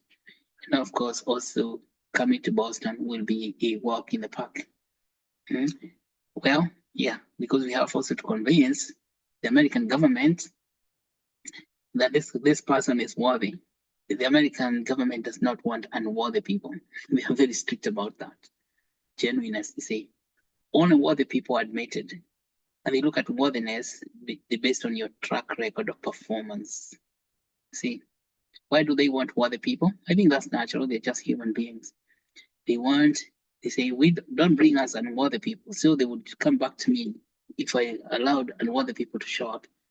And they say, oh, you duped us, you beguiled us, you told us these were worthy people. Yeah, could be they were not worthy. So if you want to do good, then exercise your worthiness. It's not difficult, it's already inside you. You have it within yourself. And what Augustine had described this week, last week, I think it was early this week, 2 days ago, is that experience where he has felt growth by talking to all these big shots, like those big shot physicians, you saw their surgeons in big shots, leaders of organizations, companies, is that something else grows inside you. Let me tell you a secret. That thing that feels like growing inside you is not actually growing, it's already there. It has been there. It's just been lying down. What happens is it just gets up. That is what people call awakening or enlightenment. And that thing that awakes is something known as your impersonal self. There's two of you. There's your personal self, which is called your personality, which is the you in the world. And then there's you as an individual, who is your impersonal self, the greater self or your divine self. That divine self or your impersonal self is far greater than your personal self. So if you are underestimating yourself, that's your personal self, don't worry about it. That's normal. That's normal to feel that you don't reach this. You don't reach them up. You don't cut. You're not. I'm not that size. I'm not there. So that's not for me. That is your personal self telling that. Tell you what, it's a lie. You are there already. Don't believe that. Don't buy that stuff. Okay? Because there's another one inside who is your impersonal self, who is far greater than the one that's in the world. That one who is far greater. Something I want to disclose to you. That one who is far greater is the one who has guided people like Euclid, Aristotle, Isaac Newton, Einstein, and even Shannon, and even people like Brian Adams, even to give us all these theories. That person who is far greater than everyone else, than the one you have in the world, is in every one of us. How come not everybody is able to activate that person? Let's actuate. How come not everyone is able to actuate? Because there's a prince of darkness. The prince of darkness comes and tells you, keep convincing you that you're not good enough. Yeah, they tell you, stop that umanga, wacha kujifanya. For those people who don't know Swahili, it says, stop pretending that you can do it. No, you are not pretending. What is happening is the prince of darkness, whose job is to cast you down. Yeah, in some places, that prince of darkness called the serpents. He's a liar. He comes to beguile you. So don't listen to him. Beguiling means he's lying to you. He's a prince of dissimulation. He's a liar. So you are well able to do great things, the great things that you're already doing. And so that's what I just would like to encourage you. And you feel that when that impersonal self wakes up in yourself, inside yourself, you feel it. Because you get to know it. Because it speaks to your consciousness. So you feel like your consciousness has expanded, meaning that you can do those things. People tell you can't do them. You'll become able to do them. You do not have to have so many degrees of so much. I've read so many textbooks. No, that impersonal self is not a factor of education or anything else except that person, impersonal self, is with you always. Did you hear that? Who said, lo, I'm with you always. Lo, I'm with you always. Now in Christian terms, that impersonal self is known as Christ consciousness. You see that? Christ consciousness is impersonal. So you can actuate that by believing first that you have impersonal self, you have the power. So that power we are talking about, decentralized power, becomes active. And when you have that active element, you're now able to execute in ways that people don't believe. Even yourself, you don't believe you're the one doing it. Because you find yourself in situations, say, how did I get here? You don't need to ask that. How did I get here? How did I do it? So you find yourself in high places, and then don't ever doubt, because you belong there. You belong in high places. Okay. So that's what I wanted to add, to give you encouragement, because we want to do the summit. It can look like very, very expensive enterprise, but believe it or not, you have all the wealth, because that impersonal self has got what? He has incredible abundance. All the things that are in this world are created by your impersonal self. So all you have to do is gain access. I'm talking about gaining access. That's not the real good term. It's actuate, awaken, wake that your impersonal self up. So nobody tells you that you can't do it. You can't do it because you're like this and that. Forget about such a person. You tell him that, yeah, him is just potato eating. But potato eating people are good, but they don't understand. That's why you forgive them. You cite and tell him, I forgive you because you know not what you're talking about. Okay? Because you know who is in you. That who is in you is far greater than the one that they see around there walking about. Okay, that's what I would like to add about that. So just a point of encouragement. For me, I use that technology all the time. It's that when people try to put me down, I just say, okay, well, it's up to you. It's up to them. Forget about them. You don't have to worry about them. See? And then you're able to execute what you want to execute, no matter what they say. But it's not other people putting you down, it's your own mind, yourself. Okay?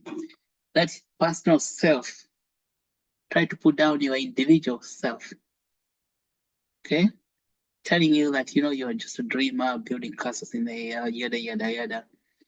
You tell them, first of all, you can tell them now you agree that you're building castles in the air, but the one in you also lives in the air already, and he needs a house to stay. That's why you need, you're building a castle. Okay? So don't let people put you down. Do not let them put you down. Okay? I think that's what I'd like to add to encourage everybody.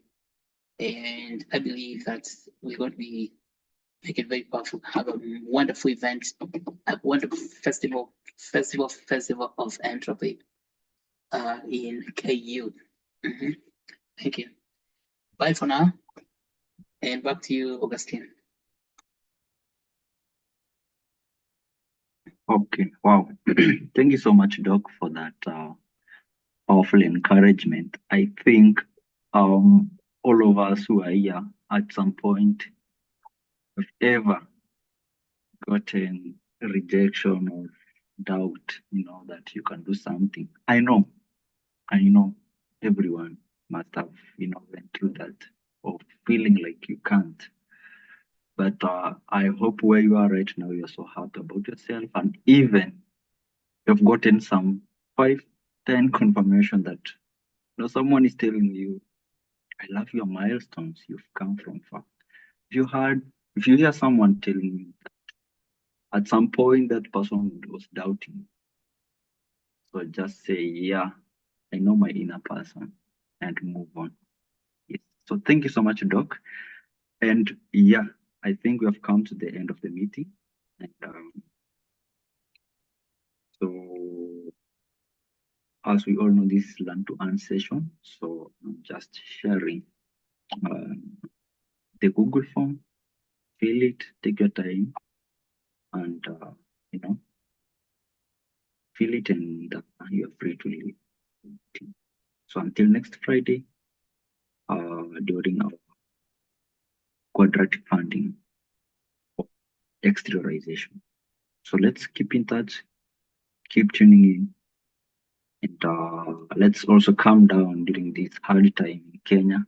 A lot of things are happening, a lot of issues mentally. People are not stable mentally, no, because of the unfold things which are really, really unfolding. So let's just be calm, pray more, and everything will be good. Yes. So share the link. All right, everybody, have a good one. Have a great weekend. I think Kenya is going through rebirth into entropy. I think from the old tech into new tech. Well, of course, giving birth is a painful process. So a new Kenya is being born like this. It's in maternity ward. Who is the mother? There's the mother and the midwife. The midwives and the baby is not coming out. It's not come out yet. But when the baby is coming out, you see the baby has to get detached from the womb of the mother. That's a painful process into the mother. And then the baby has to pass through the birth canal, also painful process of the mother. And I think that detachment is always, it's yesterday when the president dissolved the cabinet. And that's amazing. But he kept 2 people.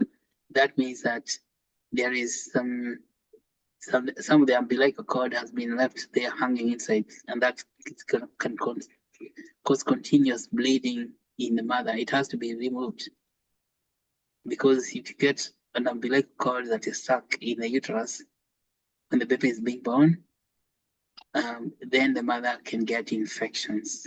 Okay, so that's the way it is from a biologist perspective. So if the baby is born, the baby has to come out with everything, including the placenta and the umbilical cord. You cannot have some of the placenta being left in the uterus. All right? Yeah, because get left there, get infected by bacteria.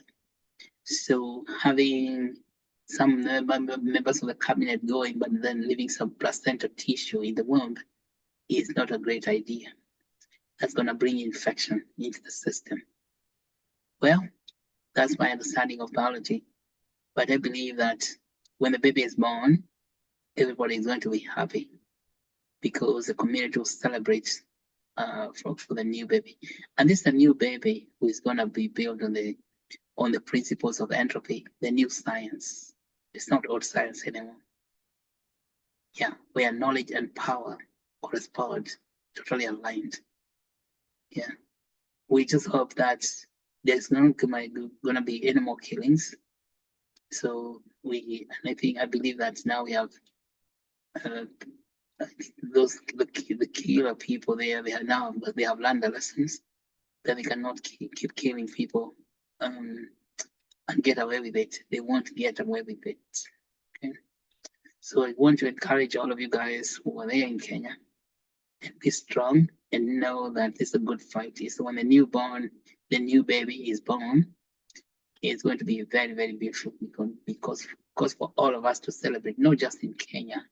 I think all our relatives in other African countries, the Gen Zs of other African countries, are watching closely to see this new baby, how's this baby gonna this new baby is gonna look like, and they will come there and give a lot of visits and happy and celebrate this newborn, and also in their own countries initiate delivery of a new baby. Okay, because Africa, we can have now a general state of delivery of new baby. I think it's an economic issue, because we never got economic independence. Although we got some pseudo independence from political perspective, there was no really economic independence. We are still colonized. But you cannot fight that old economics using old economics, like what Julius Malema tries to do in South Africa, because it is old math, old mathematics. That is old skin. Yeah, we never want new wine or new skin. New patch for new clothes. None of the other things, like old cloth, new patch, old cloth. Oh, that's an old cloth. The kind of stuff, old economics. Well, basically, thank you so much, everyone, and have a good night. And I believe that it is for the greater good for all of us that this is happening. A new baby is being born. and we shall celebrate. It is almost like a Christmas event in July. Can you believe it? We are what, 6 months ahead of Christmas? Yeah, so we're getting Christmas for Kenya in July. Have a good one. Bye. Okay, Doc. Bye bye.